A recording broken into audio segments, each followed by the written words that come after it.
She smiled while they took everything from me. That smile still haunts my dreams. My name is Josephine Crawford. I am 58 years old, and this is the story of how my own daughter conspired with my husband to have me declared mentally incompetent so they could steal my family's inheritance.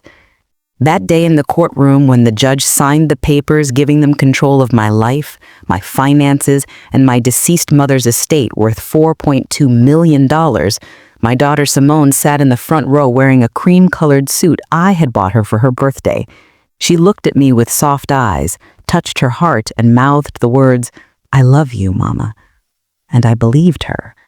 Even as they led me out of that courtroom, even as they drove me to Magnolia Gardens, a psychiatric facility in rural Georgia where the walls were painted the color of old teeth and the windows had bars, even as they took my phone, my purse, my jewelry, and locked me in a room that smelled like disinfectant and despair, I believed my daughter loved me. I believed she was doing this for my own good because that's what they had told the judge. Mrs. Crawford is experiencing severe delusions. She believes people are stealing from her. She wanders the streets at night. She forgets to eat. She's a danger to herself. All lies. Every single word. But they had doctors to back them up. Doctors who had never met me but signed papers saying I was incompetent. They had witnesses, friends of my husband Richard, who testified I had become erratic, paranoid, unstable. They had a video of me arguing with a bank teller, taken out of context, made to look like I was having a breakdown when I was simply questioning an unauthorized withdrawal from my account. And the judge? A tired-looking white man who barely looked at me during the hearing believed them. Why wouldn't he? They looked respectable. Richard in his tailored suit, his salt and pepper hair perfectly groomed, his voice calm and concerned. Simone with her master's degree in social work, her composed demeanor, her tearful testimony about how hard it was to watch her mother deteriorate. And me? I was just a 58-year-old black woman from the south side of Atlanta dressed in clothes that were nice but not expensive, without a lawyer because they had frozen my accounts before I could hire one, trying to defend myself against accusations I didn't even understand until it was too late. The first night in that facility, I lay on a narrow bed with springs that dug into my back, staring at the ceiling, and I asked myself the same question over and over. How did I get here? Because 6 months ago, my life was different. Not perfect, but mine. I lived in a beautiful craftsman house in West End that my mother had left me, the house where I grew up, where I had raised Simone, where every room held memories. I had my routines, morning walks in Westview Cemetery where my mother and father were buried, volunteering at the community center teaching young girls how to sew and quilt, skills my grandmother had taught me, Sunday dinners with Simone and Richard where we'd eat my mother's recipes and talk about life. I wasn't rich from my own work, but my mother had been smart with money. She had bought properties in the 1970s when nobody wanted them, held on to them. And when she passed 2 years ago, she left me everything.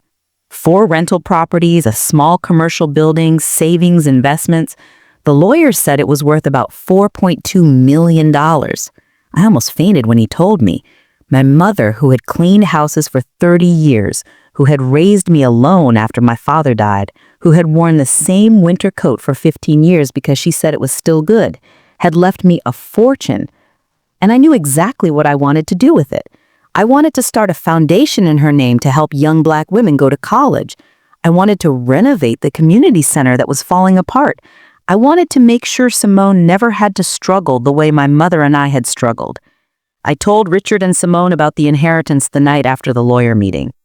We were sitting in my dining room, the same room where my mother had served Sunday dinners for 40 years. Richard opened a bottle of champagne. Simone cried and hugged me and said, "Mama, Grandma Rose would be so proud of you."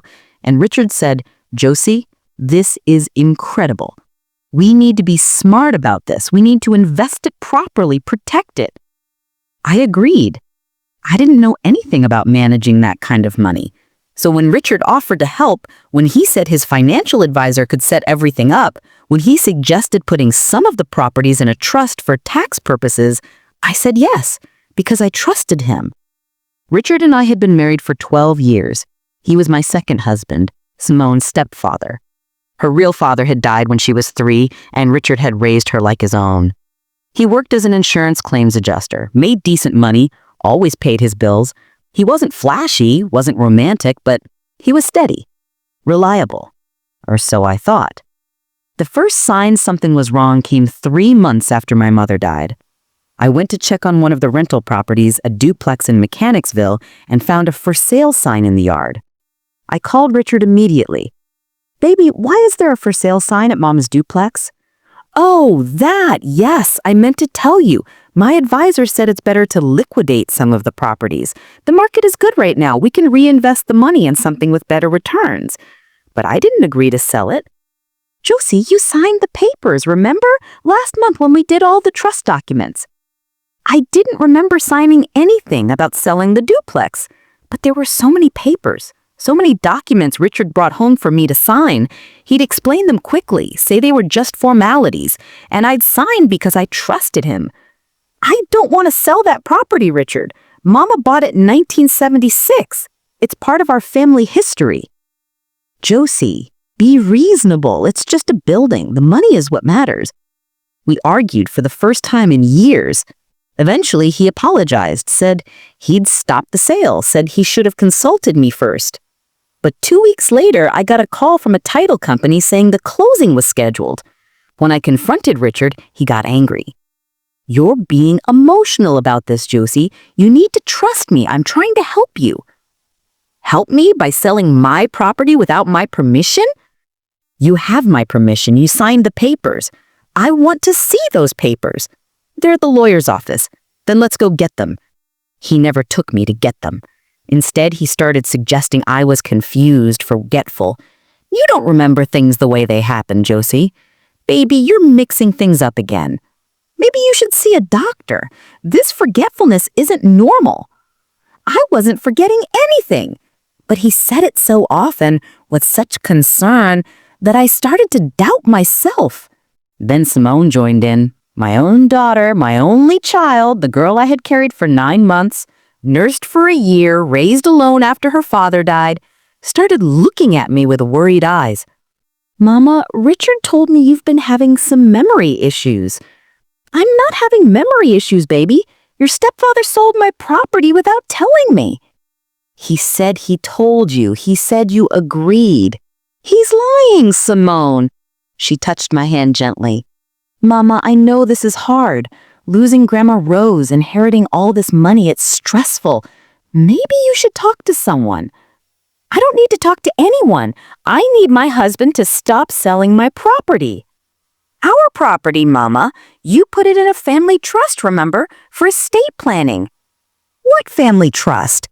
She looked at me with such pity, such sadness. And I saw it then, just for a second, a flash of something else in her eyes. Something cold, something calculating. But it disappeared so quickly I told myself I had imagined it because Simone loved me. Simone was my daughter. Simone would never hurt me.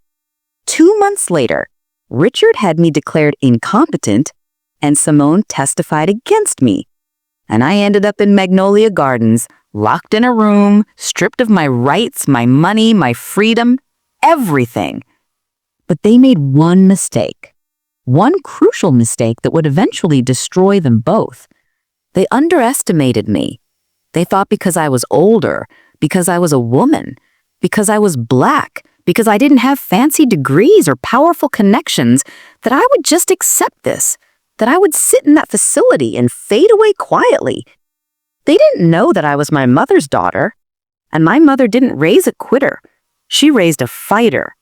So on my 3rd night in that place, when the night nurse fell asleep at her station, I made a phone call. One phone call that would change everything. I called the only person I knew who could help me, my mother's oldest friend, Evelyn Pierce, a 75-year-old retired attorney who had fought civil rights cases in the 1960s, who had been disbarred for slapping a racist judge, but still knew more about the law than anyone I'd ever met. "Evelyn," I whispered into the phone, "it's Josie." Baby girl, where are you? We've been looking everywhere for you. I'm in a psychiatric facility in rural Georgia. Richard and Simone had me committed. They're stealing Mama's inheritance. There was a long silence. Then Evelyn's voice, hard as steel. Give me the address. And Josephine? Yes, ma'am. Don't say another word to anyone until I get there. Not to doctors, not to nurses, not to anyone. You understand me? Yes, ma'am. And Josie, your mama didn't raise no fool. We're going to fix this. She hung up. And I lay back down on that narrow bed, feeling hope for the first time in weeks. Because if anyone could help me, it was Evelyn Pierce, the woman who had marched with Dr. King, the woman who had sued the city of Atlanta 6 times and won 5, the woman who didn't know how to lose. What happened next is something Richard and Simone never saw coming. But before I tell you about my fight for freedom, I need to tell you how it all began. How a man I thought loved me had been planning this for years. How my own daughter, the child I would have died for, had been corrupted by greed. And how I discovered, too late, that I had been living with enemies who smiled at me every single day while plotting my destruction. Sometimes the people who sit at your table are the ones planning to poison your food. Have you ever been betrayed by family? Tell me your story in the comments. I want to read it. Evelyn Pierce arrived at Magnolia Gardens exactly 36 hours after my phone call, dressed in a purple pantsuit with a matching hat, carrying a briefcase that looked like it had survived several wars, and radiating the kind of authority that made people step aside without being asked. I was in the common room when she walked in, a depressing space with plastic chairs and a television that only played 3 channels, surrounded by patients who were either truly mentally ill or, like me, victims of a system that allowed families to warehouse inconvenient relatives. The moment I saw Evelyn, I started crying. Not sad tears, but relief tears, the kind that come when you've been drowning and someone finally throws you a rope. She walked straight to me, ignoring the staff member who tried to stop her, and pulled me into her arms. Hush now, baby girl. We're going to fix this, but first, I need you to be strong. Can you do that for me? Can you be strong like your mama was? I nodded against her shoulder, breathing in her perfume, the same Chanel No. 5 she'd worn for 50 years, and I felt something inside me that had been broken start to mend. Evelyn spent 3 hours with me that day in a small conference room the facility director reluctantly provided after Evelyn threatened to have the place inspected by every regulatory agency in the state of Georgia. She took out a yellow legal pad, the old-fashioned kind, and wrote down everything I told her. Every detail about the inheritance, about Richard's involvement, about the properties being sold, about the papers I had signed without understanding, about Simone's betrayal, about the court hearing where I had no lawyer, about the doctors who had never examined me but declared me incompetent, about everything.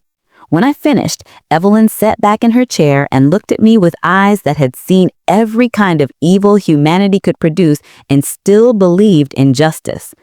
Josephine, what they did to you is called conservatorship abuse. It's more common than people think, especially with elderly people, especially with Black folks who come into money. Family members get greedy, they manipulate the system, and the courts don't ask enough questions because, frankly, they don't care enough about people who look like us. Can we stop them? I asked, my voice barely a whisper. Baby, we're not just going to stop them, we're going to destroy them. But I need you to understand something. This is going to be hard. They're going to fight back. They're going to say terrible things about you. They're going to try to make you look crazy, incompetent, unreliable, and the system is designed to believe them over you. We're going to have to prove not just that you're competent, but that they're criminals.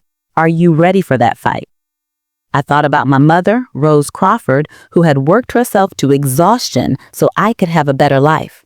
I thought about the inheritance she had left me, the fruit of decades of sacrifice. I thought about Richard, who had slept in my bed, eaten at my table, called me baby while planning to steal everything I had. And I thought about Simone, my only child, who I looked in the eyes and lied to a judge to have me locked away. I'm ready, I said firmly. Good. Now here's what's going to happen. First, I'm going to file an emergency motion to have you released from this facility. I have a psychiatrist, Dr. Marcus Williams, who's going to evaluate you today. He's one of the best in the South, and he doesn't play games with fraudulent diagnoses. Second, I'm going to request a full audit of your estate, every penny, every property, every transaction since your mother died. Third, I'm going to subpoena every document Richard made you sign. And fourth, she paused, her eyes hardening. I'm going to find out exactly how deep this conspiracy goes, because I guarantee you there are more people involved than just your husband and daughter. What do you mean? Josephine, to pull off something like this, they needed help.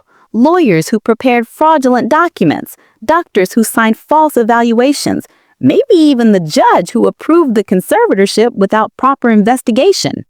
This is bigger than Richard and Simone. This is a network. I felt sick to my stomach.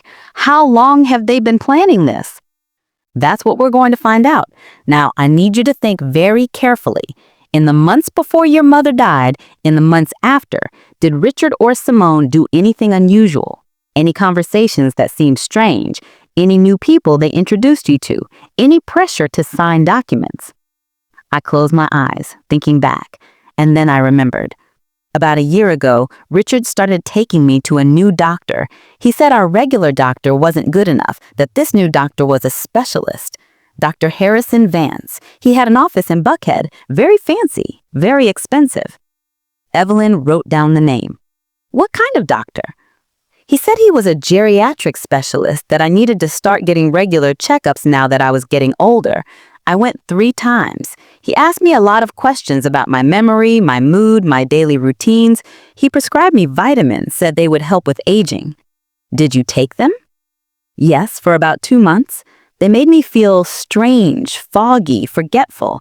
I told Richard I wanted to stop taking them, and he got upset, said I was being stubborn, that the doctor knew best. We had a big fight about it, and I stopped taking them anyway. Evelyn's jaw tightened. Josephine, I think they were drugging you, creating symptoms they could use as evidence of incompetence.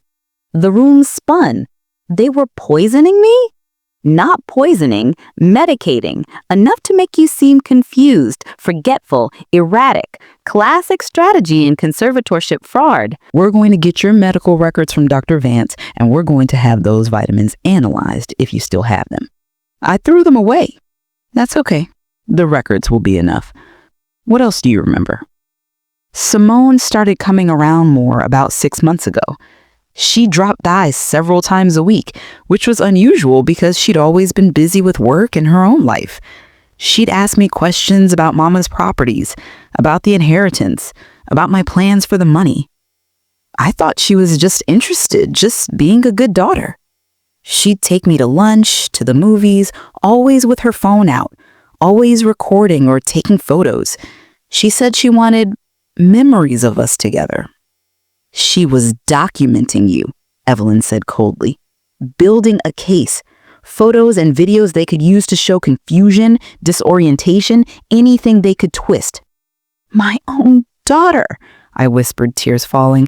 How could she do this to me? Evelyn reached across the table and gripped my hand. Baby, some people love money more than they love their own blood. It's ugly, it's evil, but it's real. And right now, we don't have time for grief. We need to focus on getting you out of here and getting your life back. You can process the betrayal later. Right now, we fight. Understand? I wiped my tears and nodded. I understand. Dr. Marcus Williams evaluated me that afternoon. He was a tall, dignified man in his 60s with kind eyes and a gentle manner. He asked me questions for 2 hours, gave me cognitive tests, talked to me about my life, my mother, my work, my memories. When he finished his notebook, he closed it and looked at me directly. Mrs. Crawford, there is absolutely nothing wrong with you mentally. You're sharp, coherent, oriented, and fully competent. Whatever diagnosis led to your commitment here was either grossly negligent or deliberately fraudulent. I'll be submitting my report to the court immediately. Thank you, I said, crying again. Thank you so much. Don't thank me. Thank Evelyn for calling me. And Mrs. Crawford, fight like hell. Don't let them win. Evelyn filed the emergency motion that evening. The next morning we had a hearing. Richard and Simone showed up with their lawyer, a slick-looking man in an expensive suit who immediately tried to argue that I was being manipulated by Evelyn, that I needed to remain in the facility for my own safety, that any evaluation done so quickly couldn't be trusted. But Evelyn was ready. She presented Dr. Williams' report, which was devastating in its conclusions. She presented evidence of the financial transactions Richard had made without proper authorization. She presented testimony from my neighbors who said I had been perfectly fine until suddenly disappearing. And she presented something else, something I didn't know she had, a recording. Your Honor, Evelyn said calmly, I'd like to play a conversation that was recorded 6 months ago at the home of Mr. Richard Crawford and Miss Simone Crawford Baptiste. It was recorded by a home security system that Mrs. Josephine Crawford had installed in her own home 3 years ago, a system that Mr. Crawford apparently forgot about. She pressed play, and my husband's voice filled the courtroom. How much longer do we have to wait? That was Richard. Dad, relax. The commitment papers are almost ready. Once she's in the facility, we have full control. We can sell everything within 6 months. That was Simone. And she won't be able to fight it? Richard asked. Not once Dr. Vance submits his evaluation. He's already written it. Dementia, incompetence, danger to herself. The judge will rubber stamp it. Simone laughed. I almost feel bad. She really thinks I'm here because I care about her. Don't go soft on me now. This is $4 million we're talking about. Your mother's had it easy her whole life. She doesn't even know how to manage that kind of money. We're actually doing her a favor. You're right. And once she's out of the way, we can finally live the life we deserve. The recording ended. The courtroom was silent. I looked at Richard and Simone. Richard's face was gray, his eyes wide with shock. Simone was staring at the floor, her hands clenched in her lap. The judge, the same tired-looking man who had approved my commitment, looked at them with disgust.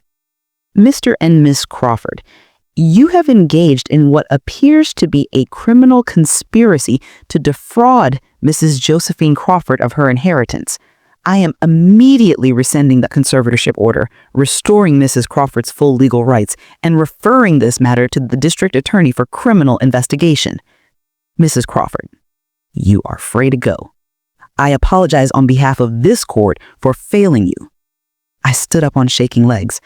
Evelyn put her arm around me. Come on, baby girl. Let's go home.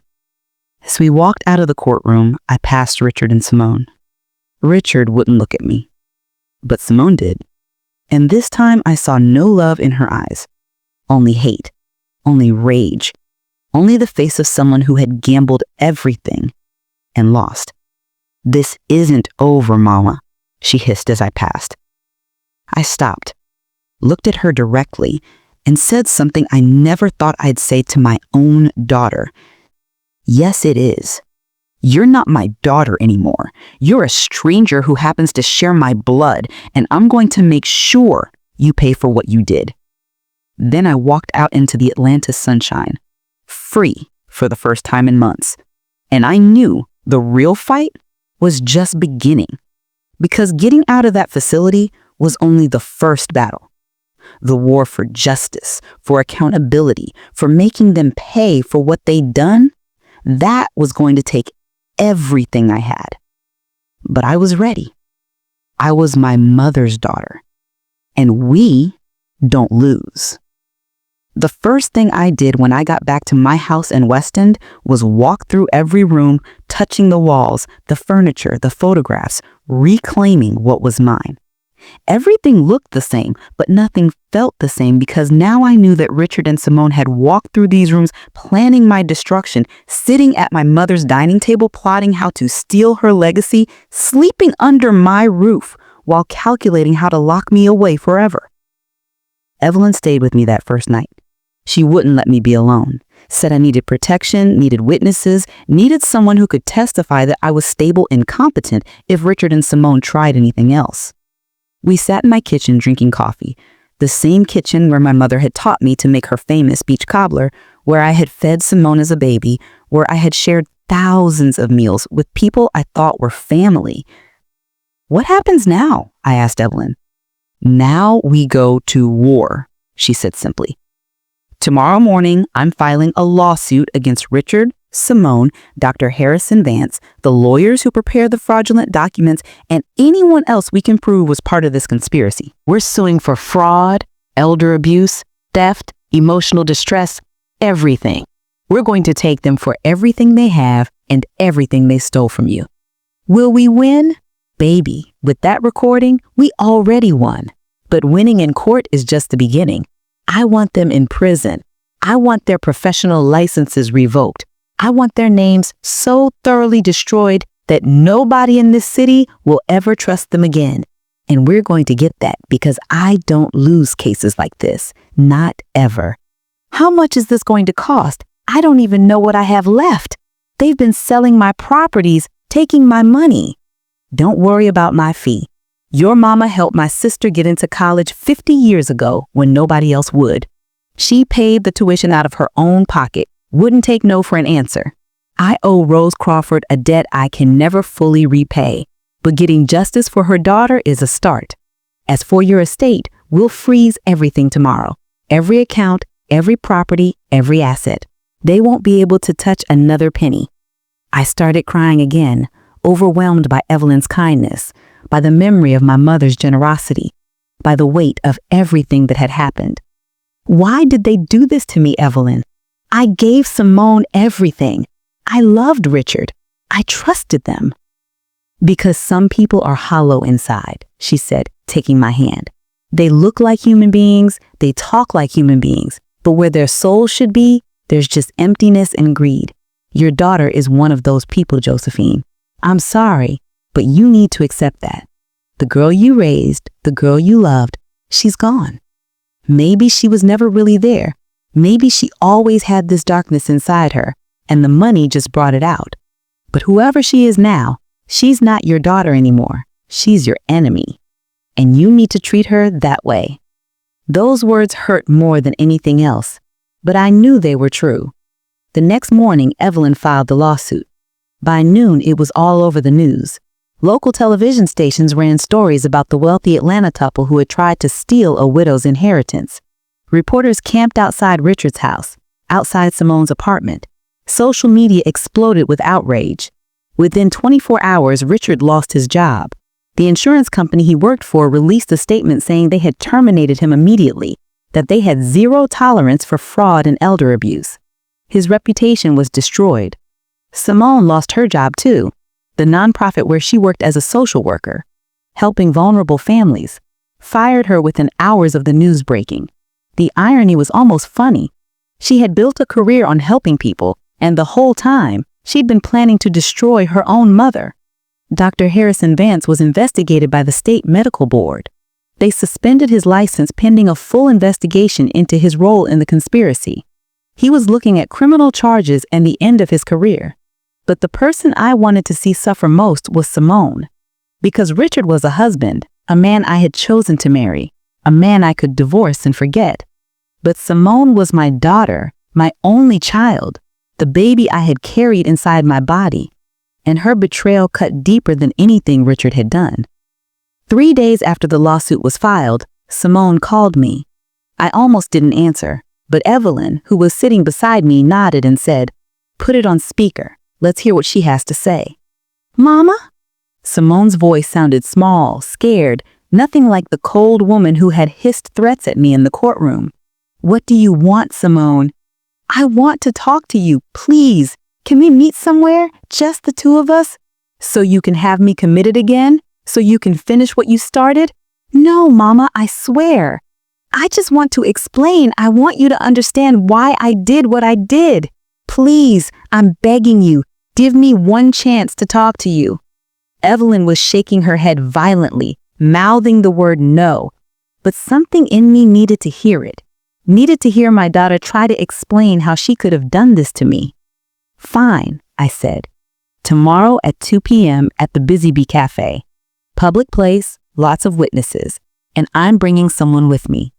Thank you, Mama. Thank you so much. I promise you won't regret this. I hung up. Evelyn looked at me like I was crazy. Josephine, this is a mistake. Maybe, but I need to hear what she has to say. I need to look her in the eyes one more time and understand how she became this person. She's going to lie to you. She's going to try to manipulate you. She's going to cry and apologize and make excuses. I know, but I still need to hear it. The next day, I arrived at the Busy Bee Cafe 15 minutes early with Evelyn beside me. We sat at a table near the window where everyone could see us. I had worn my mother's Sunday dress, the navy blue one with the white collar. I wanted to look dignified, strong, like the woman my mother had raised me to be. Simone arrived exactly at 2 p.m. She looked terrible. Her hair was unwashed, her clothes wrinkled, her eyes red and swollen from crying. She looked like she hadn't slept in days. Good, I thought. She deserves to suffer. She sat down across from me, tried to reach for my hand. I pulled away. Talk, I said coldly. I don't know where to start, Mama. Start with the truth. Start when you decided to destroy me. She took a shaky breath. It wasn't supposed to be like this. It wasn't supposed to hurt you. Richard said we could do it in a way that you would never even know, that you'd be comfortable in the facility, that we take care of everything and you just live out your life peacefully without the stress of managing all that money. You thought locking me in a psychiatric prison was taking care of me? I thought it was the best solution for everyone. Mama, you don't understand. Richard and I, we've been together for 5 years. The world stopped. What did you say? Richard and I, we've been in a relationship for 5 years, since before he married you. He was mine first. I met him at a conference, we fell in love, and then he met you and everything got complicated. I couldn't breathe, couldn't think, couldn't process what she was saying. So you're telling me that my husband has been having an affair with my daughter for 5 years? That he married me while sleeping with you? It wasn't like that. We loved each other. We still love each other. But you had something we needed. Grandma Rose's inheritance. Richard came up with the plan. He said if he married you, got close to you, we could eventually get control of the money. And when Grandma died and left you everything, we knew it was our chance. Evelyn grabbed my arm, holding me steady because I felt like I was going to collapse. So everything was a lie. Your visits, your concern, your love, all of it was just a steal from me?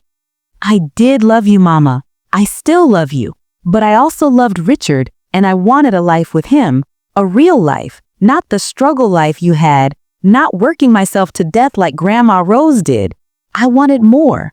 Is that so wrong? Yes, I shouted, not caring that people were staring. It's wrong when you destroy your own mother to get it. It's wrong when you betray the woman who gave you life. It's wrong when you steal from someone who would have given you anything if you just asked. You wouldn't have given me anything, Simone said, her voice turning bitter. You would have judged me. You would have said I was being greedy, materialistic, that I should be grateful for what I had. You would have lectured me about hard work and dignity and all that stuff Grandma Rose taught you. But I didn't want to work hard, Mama. I wanted to live well. And Grandma Rose's money was just sitting there waiting to be taken. It wasn't yours to take. It should have been. She was my grandmother. I deserved that inheritance just as much as you did. More, even, because I'm young. I have my whole life ahead of me. You're old. What do you need $4 million for? You were just going to waste it on some stupid foundation, giving it away to strangers. Richard and I could have used that money to build something real. I stood up from the table, shaking with rage. You want to know what Grandma Rose would say if she could hear you right now? She would say she didn't raise me to raise someone like you. She would say she worked herself to the bone to leave a legacy, not for greed, but for purpose. And she would say, you're not worthy to speak her name. Mama, please, don't call me that. You gave up the right to call me Mama when you signed those papers to have me locked away. You gave up the right to be my daughter when you chose money over family. And you gave up any chance of my forgiveness when you sat in that courtroom and lied to a judge about your own mother's competence. Simone's face hardened. The tears stopped. The mask fell away. And I saw the truth. She wasn't sorry. She was just sorry she got caught. Fine, she said coldly. You want to play it that way? I tried to be nice. I tried to apologize. But you're too self-righteous to accept it. Well, let me tell you something, Mama. Richard and I aren't done fighting. We have lawyers too. We're going to prove that recording was obtained illegally. We're going to show that you manipulated Dr. Williams. We're going to drag this out for years, and it's going to cost you every penny you're trying to protect. By the time this is over, you'll have nothing left anyway. Evelyn stood up, calm as ice. Ms. Crawford Baptiste, let me explain something to you. That recording was obtained from a security system your mother legally installed in her own home. There's nothing illegal about it. Dr. Williams is one of the most respected psychiatrists in the South, and his evaluation is impeachable. And as for dragging this out, please try, because every day this case continues, more evidence of your conspiracy comes to light. We've already found emails between you and Richard planning this scheme. We've already subpoenaed your bank record showing payments from your stepfather to you that you never reported as income. We've already discovered that you forged your mother's signature on at least a dozen documents. So please, fight us, because every move you make just puts you closer to prison. Simone's face went white. You're bluffing. Try me, Evelyn said with a cold smile. Simone looked at me one last time, searching for something. Maybe a crack in my resolve. Maybe a sign that I still loved her, that I would save her. But I had nothing left to give her. Goodbye, Simone, I said quietly. I hope the money was worth it. She stood up and walked out of the cafe without another word. I watched her go, and I felt something break inside me. Something that could never be repaired. Because no matter what happened in court, no matter how much money I recovered, no matter how much justice I got, I had lost my daughter, and no amount of revenge could heal that wound. Evelyn drove me home in silence. When we got to my house, I walked straight to Simone's old bedroom, the room I had kept exactly as she had left it when she moved out for college, with her trophies and her photographs and her childhood stuffed animals. And I started packing everything into boxes. Every photo, every memory, every reminder that she had ever been my daughter. Evelyn tried to stop me. Josephine, don't do this while you're emotional. Wait a few days. No, I said firmly. I need to do this now. I need to accept that the girl I loved is gone. Maybe she was never really there. Maybe I was loving an illusion all along. But whoever that woman is that I just met in the cafe, she's not my daughter. And I'm not going to torture myself by pretending she is. I worked for 3 hours filling box after box. When I was done, I carried them all down to the curb for the garbage collectors. Every photo, every trophy, every reminder of a child who had never really existed. Then I went back inside, stood in the empty room, and I said out loud, I'm sorry, Mama. I'm sorry I raised her wrong. I'm sorry she turned out this way. I'm sorry I failed you. And I heard my mother's voice in my head, as clear as she was standing beside me. You didn't fail me, baby girl. You loved the best you could. Sometimes love isn't enough. Sometimes people choose darkness despite everything we do. But you're still my daughter. You're still Rose Crawford's legacy. And you're going to be fine. I closed the door to that empty room and walked away, leaving behind the ghost of the daughter I had lost. And I knew that from now on, my only family was the one I would choose for myself, not the one that I had been born into or created. Because blood doesn't make you family. Loyalty does. Love does. Integrity does. And Simone had none of those things. The investigation moved faster than I expected. Within 2 weeks, the district attorney's office had built a case against Richard, Simone, and Dr. Vance that was so airtight, even their expensive lawyers couldn't find cracks in it. Evelyn had been right. Once we started pulling the thread, the whole conspiracy unraveled. The emails between Richard and Simone went back 6 years, long before he ever met me. They had planned everything from the beginning. Richard had targeted me specifically after researching my mother's property holdings and public records. He had orchestrated our meeting at a church function, had pretended to be charmed by my personality, had courted me with flowers and compliments and patience. Every smile, every kiss, every I love you had been calculated. He had never loved me. I had been a mark from day one.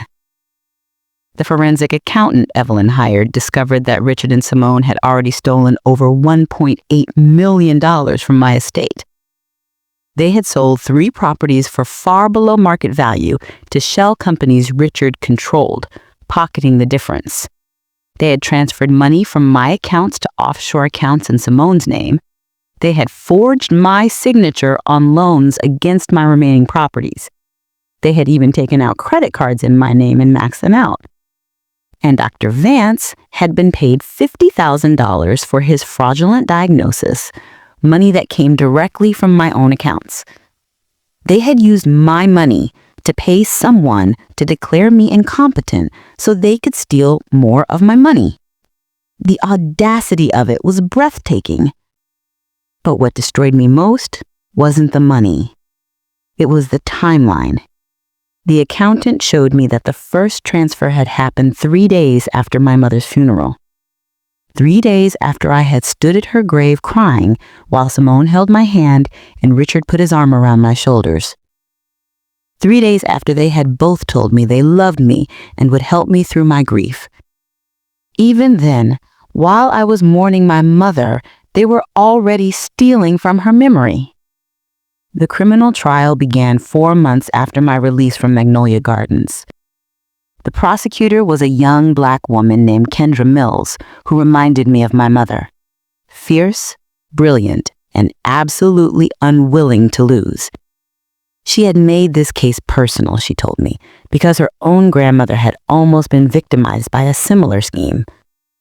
I'm going to make sure they spent years in prison, she promised me. Not months, years. What they did to you was evil, Mrs. Crawford, and I'm going to make the jury see that. The trial lasted 3 weeks. Every day, I sat in the courtroom in my mother's Sunday dresses, my back straight, my face calm, watching Richard and Simone avoid my eyes. Richard's lawyer tried to paint him as a victim too, claimed Simone had manipulated him, that he had been weak and foolish but not criminal. The jury didn't buy it. Simone's lawyer tried a different strategy. She claimed Simone had been concerned about my mental health, that she had genuinely believed I was incompetent, that everything she did was out of love and worry. The prosecutor demolished that defense by playing the security recording again, the one where Simone laughed about me thinking she cared, where she and Richard discussed how to spend my money once I was out of the way. The jury heard Simone's own voice saying, "I almost feel bad. She really thinks I'm here because I care about her." There was no way to spin that as love.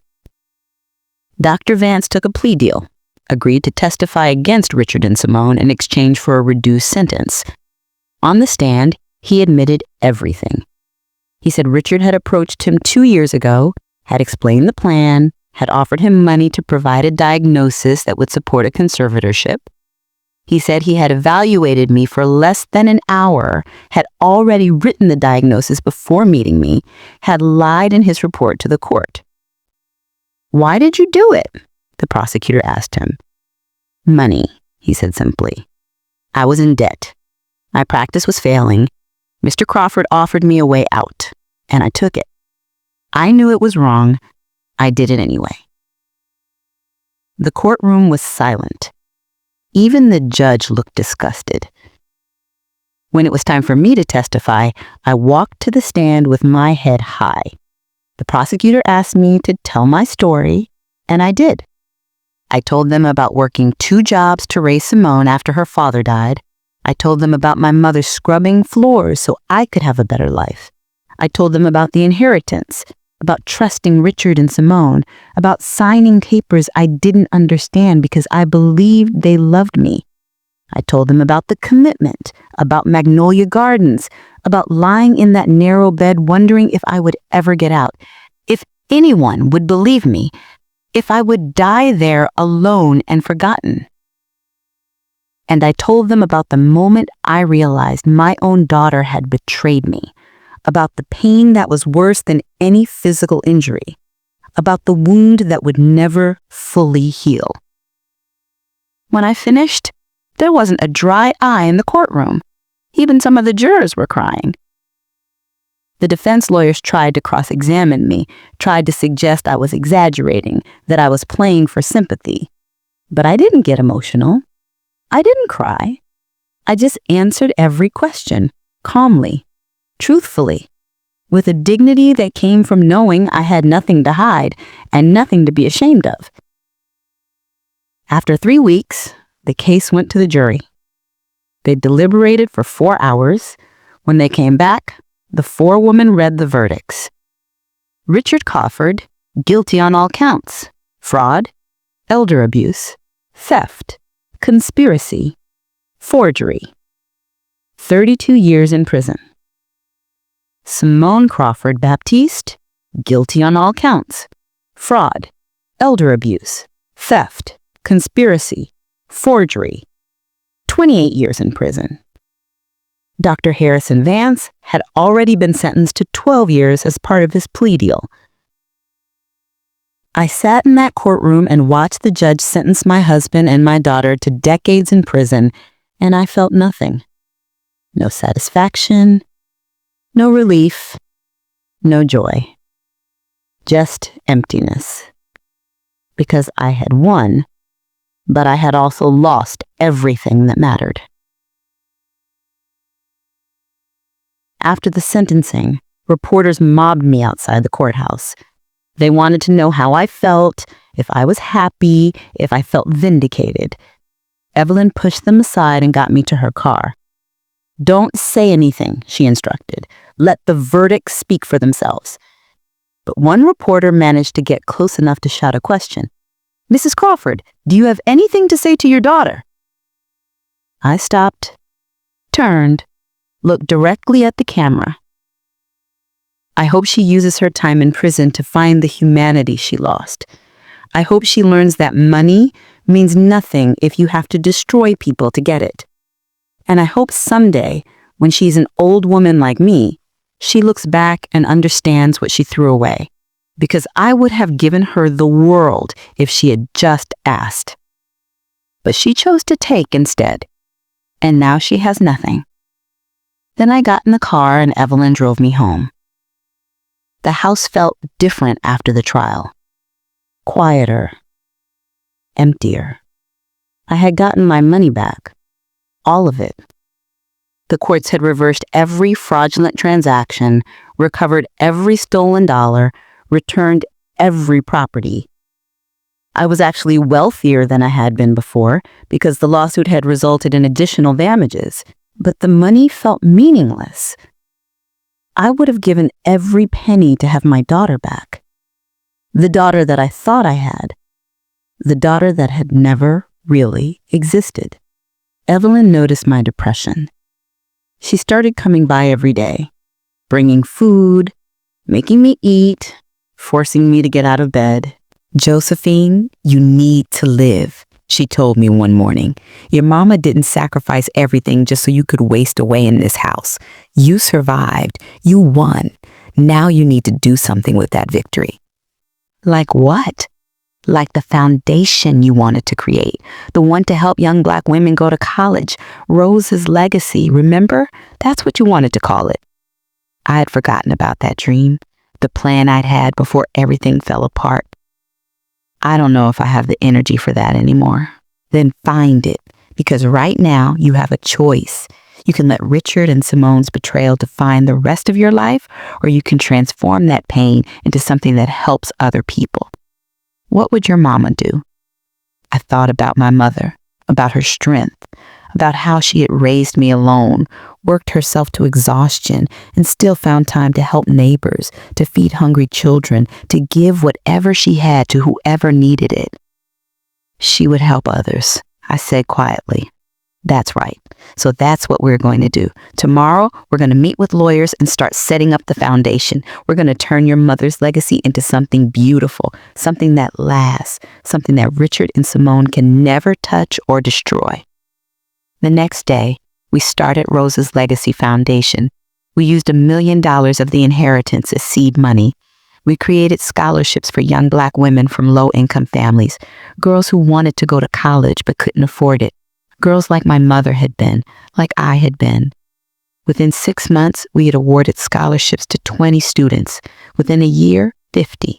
The foundation grew faster than I expected. Other donors contributed. Local businesses supported us. Churches promoted our scholarships. And slowly, painfully, I began to heal.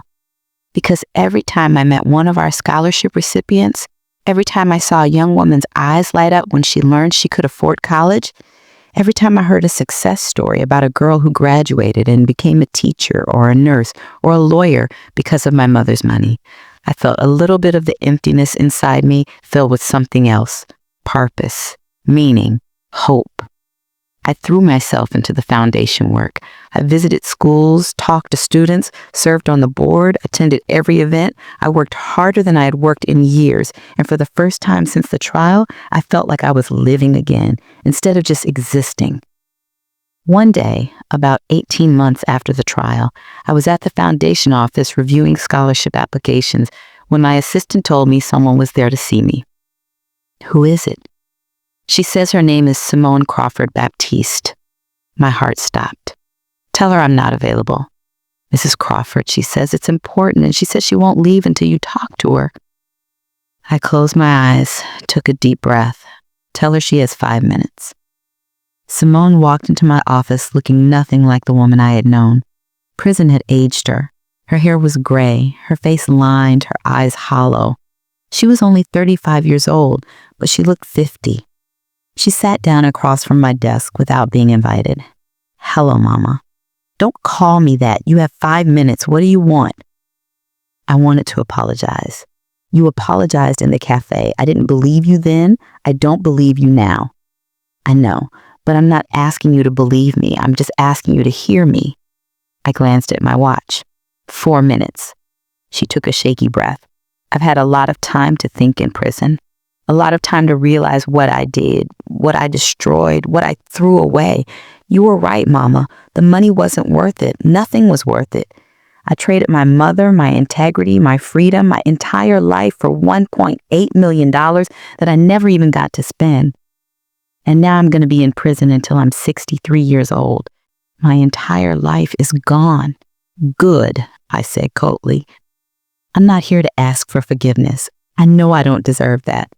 I'm not even here to ask you to visit me or write to me or acknowledge me. I know that's not going to happen. I'm here to tell you something I should have told you a long time ago. You were a good mother, the best mother. Everything you did out of love, and I repaid that love with betrayal. That's not your fault. That's mine. You didn't fail, Grandma Rose. I failed you. And I'm sorry. I'm so sorry." I looked at her, at this broken woman who had once been my daughter, and I felt something I hadn't expected. Not forgiveness, not love, but pity. "Your 5 minutes are up," I said quietly. "I know. I just wanted you to know that everything you're doing with the foundation, I've been reading about it in prison. The newspaper does stories about Rose's legacy, and every time I read about another girl getting a scholarship, another life being changed, I think about what I could have been part of if I hadn't been so greedy, so stupid, so evil. You turned something terrible into something beautiful, Mama, and I'm proud of you, even though I have no right to be." She stood up, walked to the door, stopped. "I don't expect you to respond. I don't expect anything. I just wanted you to know." She left. I sat at my desk for a long time, staring at the door, feeling emotions I couldn't name. That night, I told Evelyn about the visit. "How do you feel?" "I don't know, Part of me wanted to scream at her. Part of me wanted to hug her. Part of me wanted to pretend she was never there. What did you do? Nothing. I let her say what she came to say, and then I let her leave. That's probably the healthiest choice. Josephine, you need to understand something. Simone is going to spend the next 27 years in prison. She's going to have a lot of time to regret her choices, and maybe eventually she'll become a different person. But that's not your responsibility. You don't owe her forgiveness. You don't owe her anything. I know, but she's still my daughter.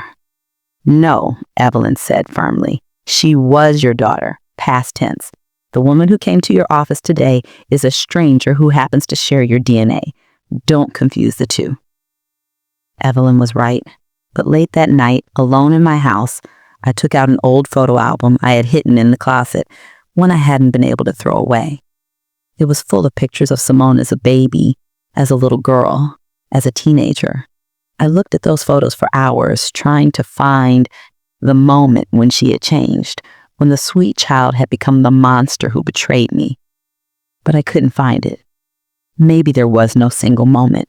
Maybe it had been gradual, a slow corruption I hadn't noticed. Or maybe the monster had always been there, hidden behind the smile, waiting for the right opportunity to emerge. I threw the album in the closet. I wasn't going to throw it away, but I wasn't going to look at it again either. Because those photos were of someone who didn't exist anymore, if they ever had. The next morning, I went to my mother's grave. I did this every Sunday, brought fresh flowers, cleaned the headstone, talked to her like she could hear me. Hey, Mama. I know you've been watching everything that happened. I know you see what Simone did, what I did, all of it. And I want you to know I'm okay. I'm not happy, not yet, but I'm okay. The foundation is doing good work. We're changing lives. We're honoring your legacy the right way. And I'm learning to live with the pain, to carry it without letting it destroy me. The wind rustled through the trees. A bird sang somewhere nearby. And I felt a warmth that had nothing to do with the sun.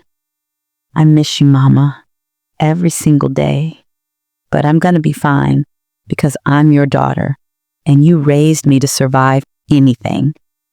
I stood up, kissed my fingers, touched her headstone, and walked back to my car. Life wasn't perfect. I was alone. My daughter was in prison. My husband was in prison. My trust in people had been shattered. But I was alive. I was free. I had my mother's money, and I was using it to change lives. And slowly, day by day, I was learning what my mother had always known, that the best revenge against those who hurt you isn't destruction. It's living well despite them. 5 years have passed since that day in court when the judge sentenced my daughter and my husband to prison. 5 years since my life exploded and I had to rebuild myself from the ruins. 5 years since I learned that the people you trust most can be the ones who hurt you deepest. And in these 5 years, I have learned things I never wanted to know but needed to understand. I learned that grief has no timeline, that some mornings I still wake up and forget for a moment that Simone betrayed me, that my heart still breaks when I see mothers and daughters shopping together or laughing in restaurants. I learned that forgiveness is not something you decide to do once. It's something you choose every single day. And some days I choose it and some days I don't, and both are okay. I learned that healing isn't linear, that you can be fine for months and then something small, a song on the radio, a girl who looks like Simone used to look, a smell that reminds you of better times, can knock you back to the beginning. But I also learned that I am stronger than I ever knew, that my mother's blood runs through my veins and that blood carries generations of survival, of women who endured worse than betrayal and kept living, kept fighting, kept believing that tomorrow could be better than today. The foundation became my purpose, my reason to get up every morning. Rose's Legacy Foundation now has an endowment of $8 million thanks to additional donations and wise investments. We've awarded scholarships to over 300 young women. We've seen our first graduates become doctors, lawyers, teachers, social workers, engineers. We've changed lives, and in changing them, I've saved my own. Last month, one of our scholarship recipients, a beautiful girl named Alicia from Bankhead, graduated from Spelman College with a degree in biochemistry. She's going to medical school in the fall. At her graduation party, she pulled me aside and said, "Mrs. Crawford, I want you to know something. My mama died when I was 14. My daddy was in prison. I was living with my grandmother who could barely afford to feed us. I had given up on college, on everything. And then I got your scholarship. And it didn't just give me money. It gave me hope. It gave me proof that somebody believed in me. You saved my life, Mrs. Crawford, and I promise you, I'm going to make you proud." I cried in that girl's arms, cried for her mother, for my mother, for all the mothers and daughters who have loved and lost and survived. And I understood something in that moment.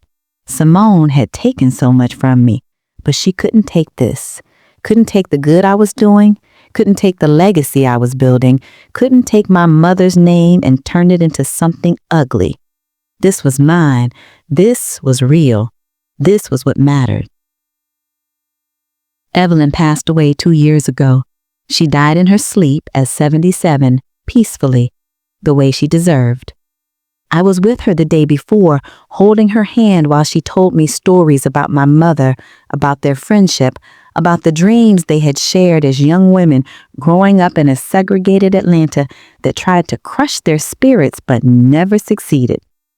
"Your mama was the strongest woman I ever knew," Evelyn told me in a weak voice. "And you're just like her, Josephine. You survived something that would have destroyed most people. You turned pain into purpose. She would be so proud of you." "I couldn't have done it without you, Evelyn. You saved me." "No, baby girl, I just showed you the way. You saved yourself." Those were the last words she said to me.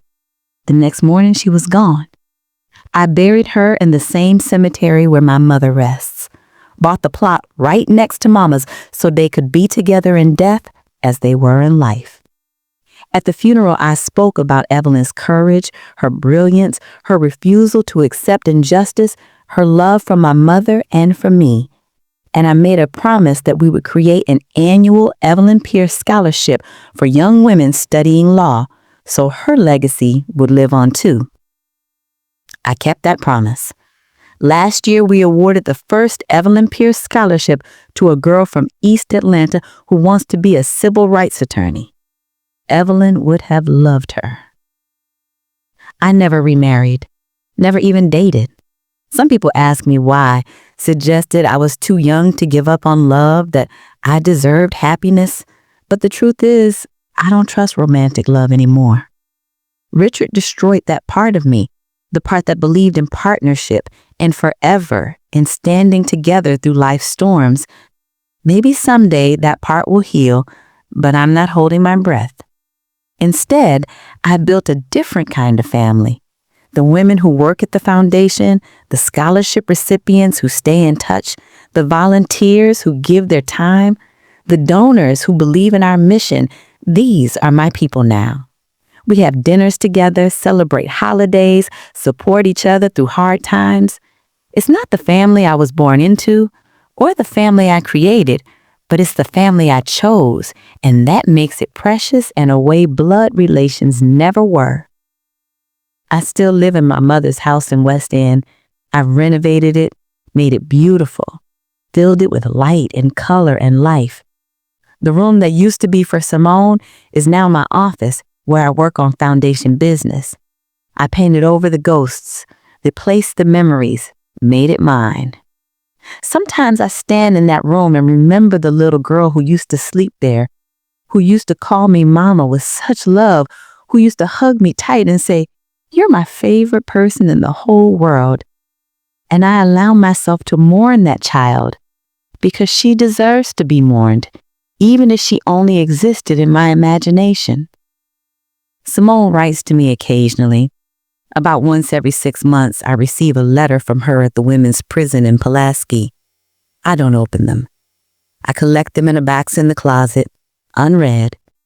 Maybe someday I'll be strong enough to read them. Maybe someday I'll be ready to hear whatever she has to say. But not today. Not yet. Maybe never.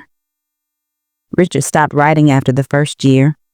I heard through the legal grapevine that he's miserable in prison, that he was attacked by other inmates who don't like men who abuse elderly women, that he spends most of his time in protective custody.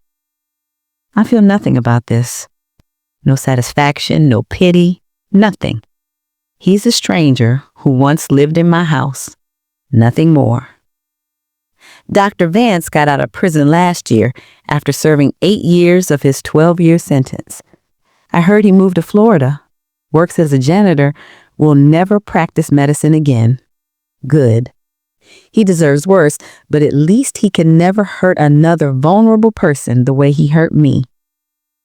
The lawyers who helped Richard and Simone prepare the fraudulent documents were disbarred and served brief prison sentences. The judge who approved my conservatorship without proper investigation retired early under pressure. None of them paid enough for their roles in what happened to me, but at least they paid something. Last week, something unexpected happened. I received a phone call from Magnolia Gardens, the facility where I had been held. They were calling to inform me that they had been sued by another family, that their practices were under investigation, that they might be shut down. The woman on the phone said, "Mrs. Crawford, we wanted to thank you. If you hadn't spoken out about what happened to you, we never would have been investigated. You may have saved other people from suffering what you suffered." I didn't thank her back. I just hung up. Because Magnolia Gardens didn't deserve thanks for finally being held accountable. But later that day, I allowed myself to feel about it, to feel that maybe my nightmare had prevented other nightmares, that maybe my pain had meaning beyond my own story. Yesterday was my 63rd birthday. I spent it with 20 of my foundation girls, young women who are in college now because of my mother's money, because of Evelyn's legal work, because of my refusal to let Richard and Simone's betrayal destroy me completely.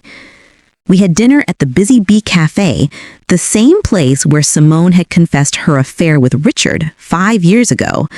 I chose that location deliberately, wanted to reclaim it, to replace the bad memory with a good one.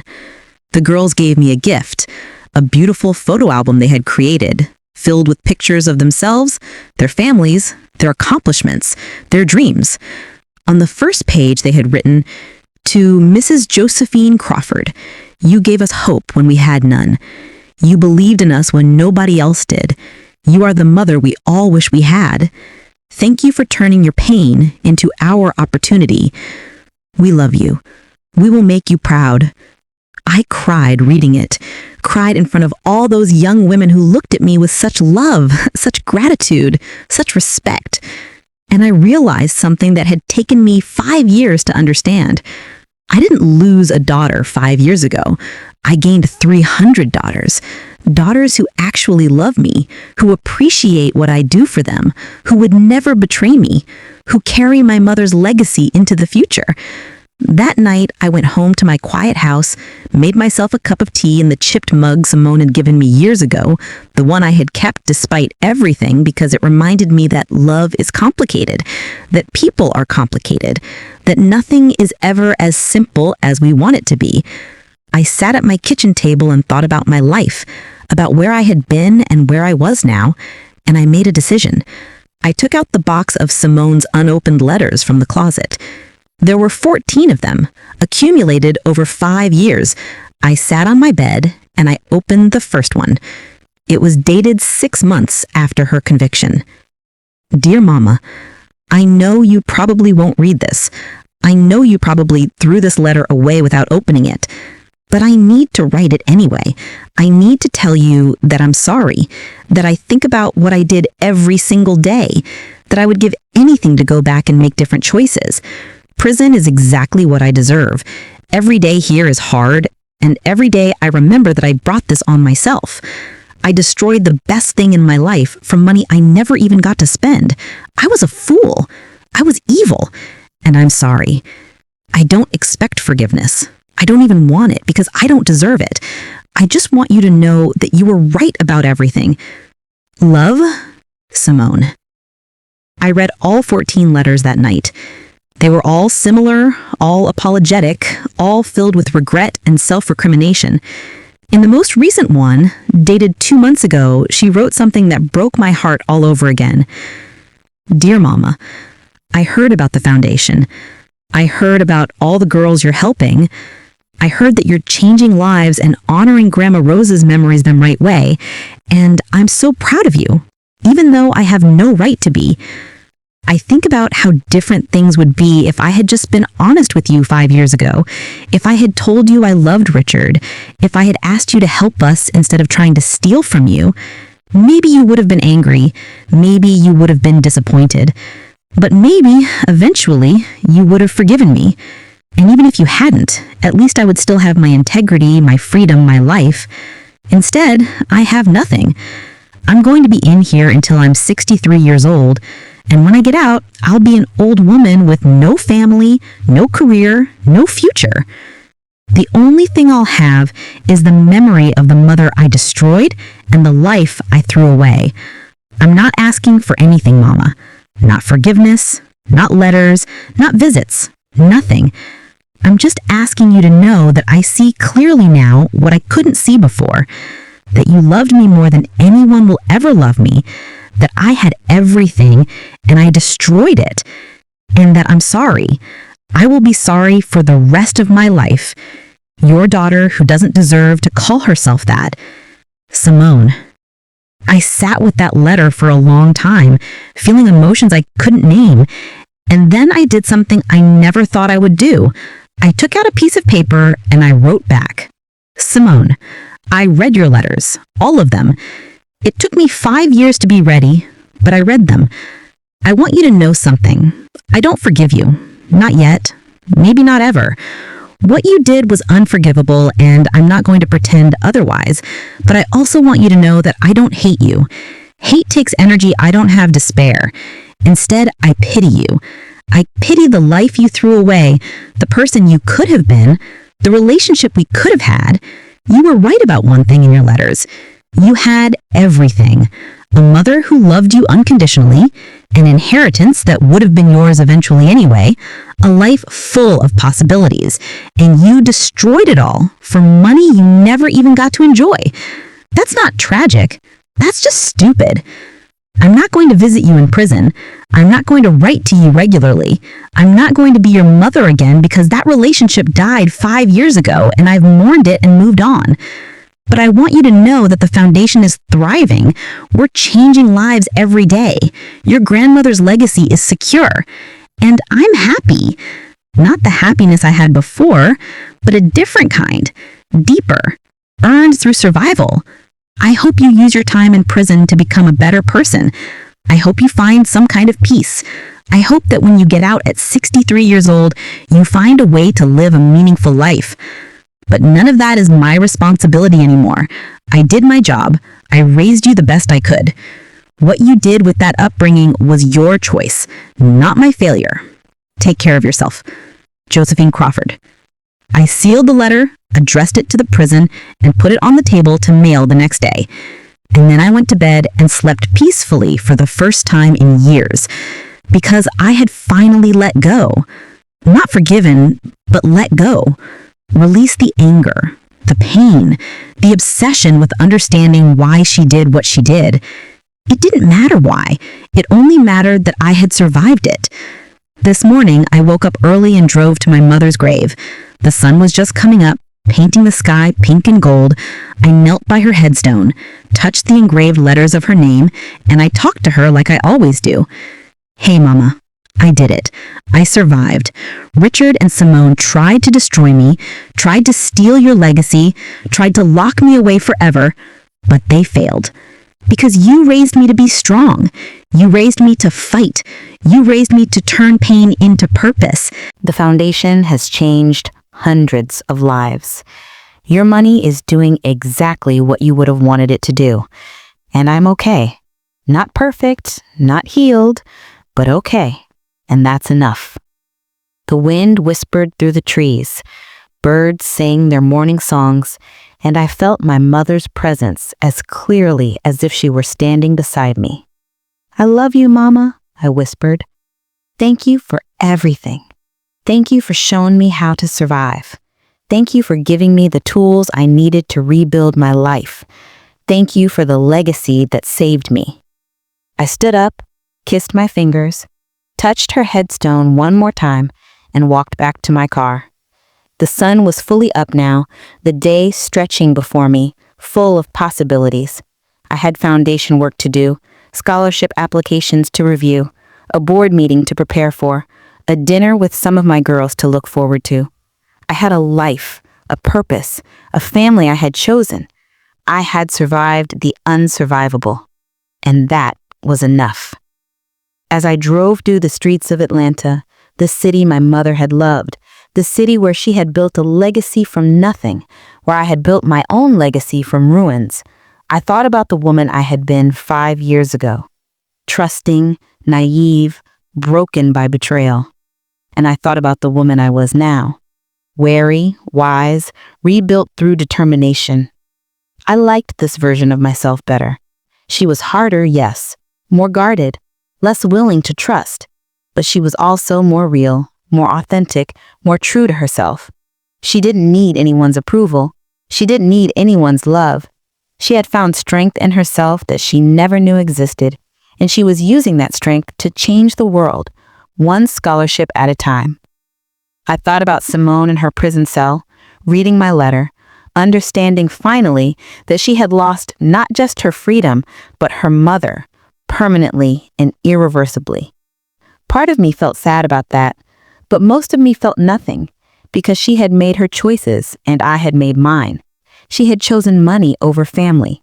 I had chosen purpose over bitterness. She was spending her days in a cell. I was spending mine changing lives. She had lost everything. I had lost much, but I had also gained something precious. The knowledge that I could survive anything, that no betrayal could break me, that I was my mother's daughter in every way that mattered. This story doesn't have a happy ending. There's no reconciliation with Simone, no restoration of what was lost, no fairy tale resolution where everyone learns their lesson and lives happily ever after. Real life doesn't work that way. Sometimes people betray you and never truly change. Sometimes families break and never heal. Sometimes love dies and stays dead. But this story does have a powerful ending, because I survived. Because I transformed my pain into something that helps others. Because I built a legacy that will outlive me, that will continue changing lives long after I'm gone, buried beside my mother in that peaceful cemetery. Because I proved that you can lose everything, your husband, your daughter, your money, your trust, your innocence, and still rebuild a life worth living.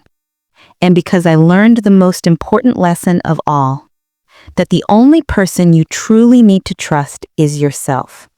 That the only love that really matters is the love you have for yourself. That blood doesn't make family, loyalty does. And that sometimes the greatest act of love is letting go of people who hurt you, not with hatred, but with the calm acceptance that they are no longer your responsibility. If my story helps one woman find the courage to fight back against abuse, if it helps one mother understand that she doesn't have to accept betrayal from her own children, if it helps one person realize that survival is possible even after the worst betrayal, then everything I suffered had meaning beyond my own pain. I am 63 years old now. I am alone in many ways, but I am not lonely. I am wealthy, but wealth is no longer what defines me. I am childless in the biological sense, but I have hundreds of daughters who call me their inspiration. I am Rose Crawford's daughter, and I carry her name forward with pride. I am a survivor, a fighter, a woman who refused to let betrayal have the final word. And I am still here, still standing, still building, still believing that tomorrow can be better than today. That is my story. A story of betrayal, survival, and transformation. A story of losing everything and finding something better. A story that proves the human spirit is stronger than any conspiracy, any cruelty, any evil. And if you're reading this, if you're listening to my story, if you've experienced your own betrayal and wonder if you'll survive it, I want you to know something. You will survive. It will hurt worse than anything you've ever felt. You will have days when you don't want to get out of bed. You will have moments when you question everything you thought you knew about love, about family, about trust. But you will survive. And one day, maybe years from now, you'll wake up and realize that the person who tried to destroy you actually did you a favor. They removed themselves from your life. They showed you who they really were. They gave you the opportunity to become someone stronger, someone wiser, someone who knows their own worth. That day will come, I promise you. And when it does, you'll understand that surviving wasn't just about enduring. It was about transforming. It was about taking the broken pieces and building something new, something beautiful, something that honors the best parts of you while discarding the parts that no longer serve you. This is how we survive. This is how we win. Not by getting revenge, not by forcing people to apologize, not by waiting for justice that may never come. We survive by choosing to live fully despite the pain. We survive by finding purpose in our suffering. We survive by building legacies that outlive our betrayers. We survive by refusing to let anyone, no matter how much we loved them, take our future away from us. I am Josephine Crawford. I am 63 years old. I am a survivor, and I am not done yet. While I tell all this, I wonder where you are listening from. Write the name of your city in the comments. I want to know where my story has reached. Have you also been betrayed by someone you trusted with your whole heart? Have you survived something that almost destroyed you? Tell me your story in the comments.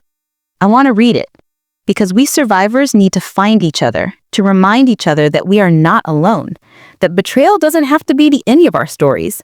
It can be the beginning of something even stronger. Sometimes we trust the wrong people with everything we have. Have you learned this lesson the hard way too? Share your experience below. And if my story helped you in any way, if it gave you hope or courage or strength, please let me know. Your words mean more to me than you could ever imagine. Thank you for listening to my story. Thank you for staying with me through every painful moment, every betrayal, every victory. Thank you for witnessing my survival. Did you like the story? Which part touched your heart the most? Let's meet in the comments.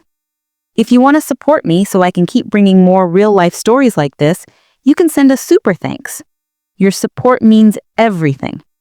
I'm looking forward to reading your comments and your stories. On the screen, you can see 2 more powerful life stories that I highly recommend.